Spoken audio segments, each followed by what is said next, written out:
The idea of civil war only works if the people on opposite sides should be together. If there are two opposing sides that are always in opposition, I guess that's interesting, but it's not as interesting as people like the Vision and Scarlet Witch who would seem to always want to be on the same side. Viz, we talked about this. Yes, but the door was open, so I assumed that...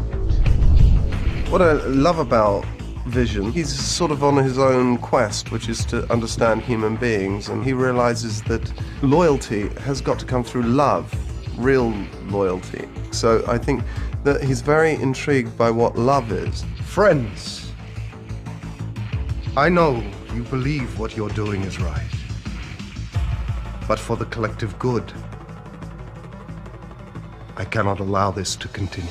He's trying to get both. I'm a little harder to explain. What you struggle with is he is AI, he's not human, and yet he's the most subdued and felt sentiment in the room. He makes sense in every level, in a logical level and in an emotional level. Although he doesn't mean to, because it's a computer, he doesn't know the difference, but it's his performance is spot on. Mr. Stark would like to avoid the possibility of for people to see you as I do. There are moments of such intense claustrophobia in this thing, because you are wearing a rubber balaclava that comes down to under...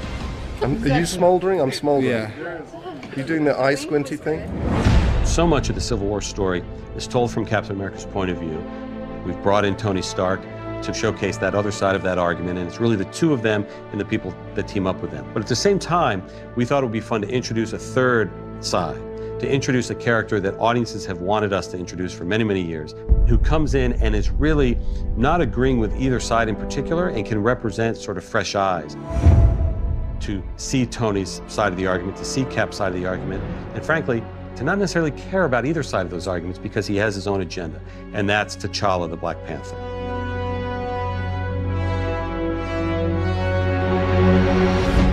The notion of the Black Panther, the nation of Wakanda, where he comes from, has been seeded going back to Iron Man 2. So it really felt like this was time. Kevin was like, hey, we're calling you about this character that I think you're interested in. I think you know who I'm talking about. And I said, yeah, I think so. Like, are you interested in playing him? Yes. It was really that simple. Chadwick is a really smart, interesting, dynamic guy. I think Marvel is so consistent at bringing on such fine actors. It really feels like he's added to this group. Right. Yeah, that was good. And his presence on set, I think, raises the stakes a little bit for everybody. Growing up, I was a Black Panther fan. To see Black Panther come to life is really kind of like a dream come true. Chad gives him a great energy. He gives him a great confidence, a stoicness that I feel that character needs. Hey, what are you doing? Black Panther's been so incredibly exciting. In the comics, he's so ferocious. He's one of the best trained martial artists in the Marvel Universe.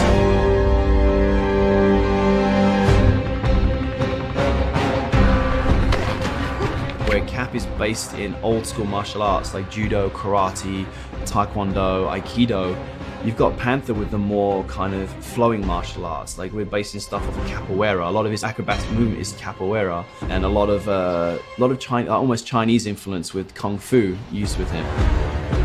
There, that's good. I did some martial arts training, some fight training with the stunts as well. We'll turn everything a little bit. There, that's it.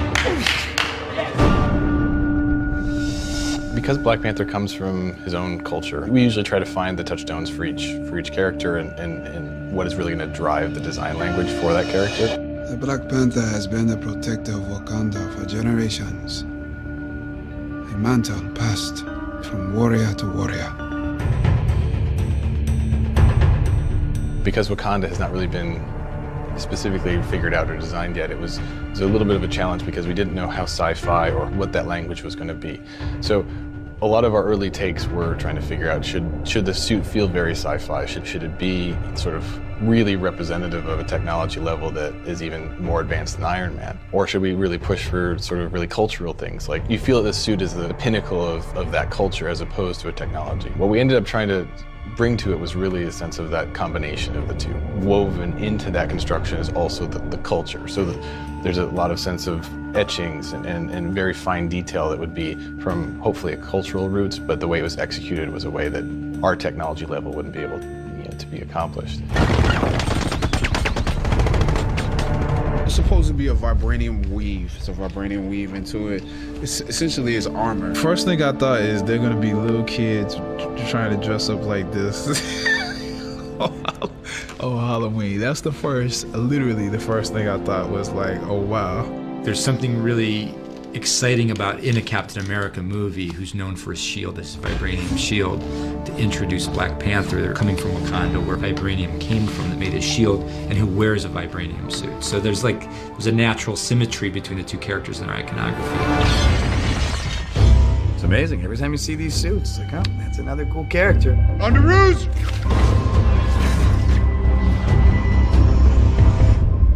Hey everyone. He is the top of that pyramid when it comes to our character. He's been Spider-Man for at least 6 months when we meet him. We don't do the spider bite. We don't do the death of Uncle Ben. We've seen that before. When you see him on screen, especially next to characters like Tony Stark, next to Steve Rogers, he brings something special and different to that role because there is an innocence to him.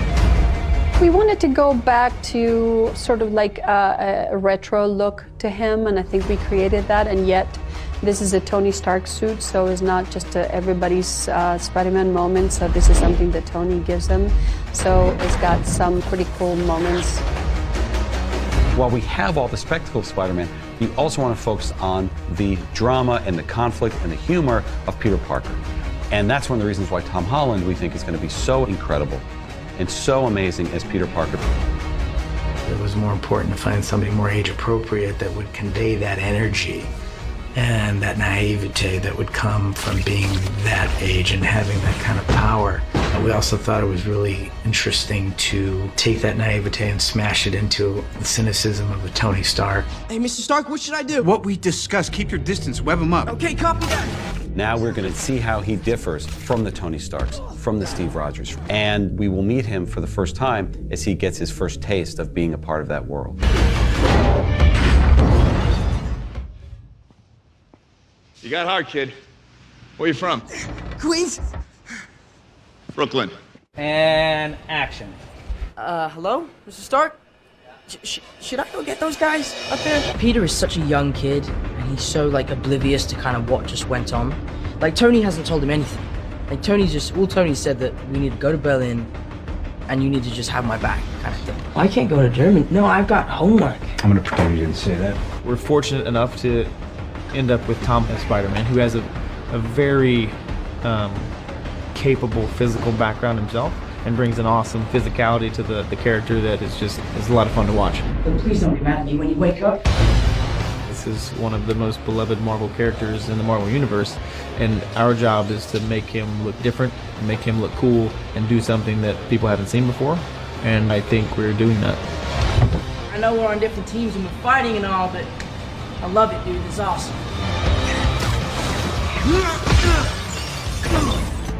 Team Tony. Team Tony Tiger. Our team would be Tony Stark, Black Panther, Spider-Man, Vision, and War Machine.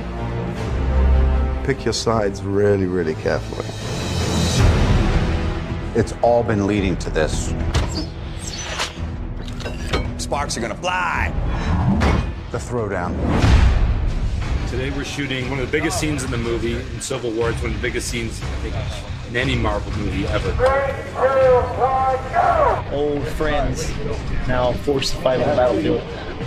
Great. We refer to it as the splash panel. It's like a double panel in a book. You open up and you look through it, and you look for all the intricate detail of who's fighting who. Some are foregrounded, some are backgrounded. It's very. So this is our cinematic equivalent of a double panel or a splash panel.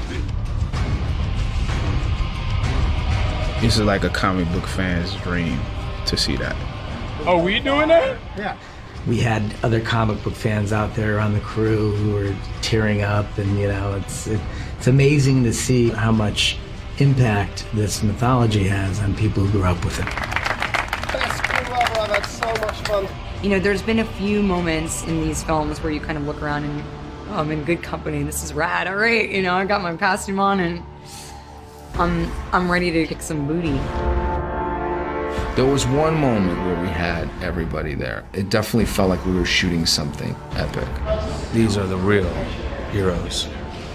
I'm terrified. I'm saying I don't want to do this. A lot of great actors on set today, a lot of great stunts going on. It's going to be a really hot and fun day. It was very surreal. Everyone turned to everybody else and was just kind of wide-eyed and saying, "Wow, this is the first time and the last time this will ever happen." My mind's about blown. His might be as well.